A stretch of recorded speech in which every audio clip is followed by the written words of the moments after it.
طبعا انا ما بعرف ليش انا موعود مع الزعران والدواوين اللي بقابلهم بحياتي. بس انه اليوم يعني صار معي موقف مع واحد عن جد خفت. يعني ما حامل حاجة رهيب واني انا يعني لا خفت يعني خلاص حسيت ان انا حنشمط الموس. ما كنتش قادر ماشي بالشارع، ففجأة اوقف السير من اقصى الشمال لاقصى اليمين، فكسرت على واحد.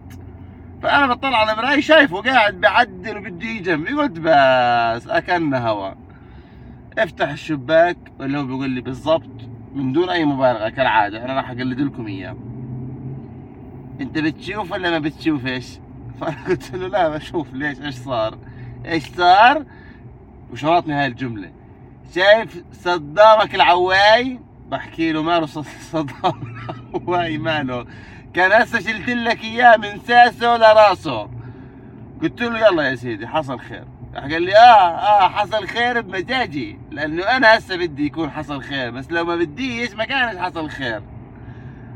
فانا طبعا خلص يعني بين علي انا واحد طنط من هذول تاعون عمان الغربيين، يعني خلص كنت اقول له بونسوار.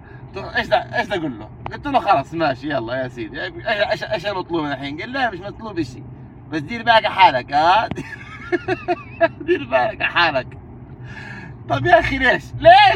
ايش يعني ايش الواحد ممكن يعمل مع حي؟ انزل اتطاوش معه بالله عليكم، انزل اتطاوش معه، اول ما اطلع خريطه في وجهي: يا موس يا كف يا حتلاقي 4 ناطين علي.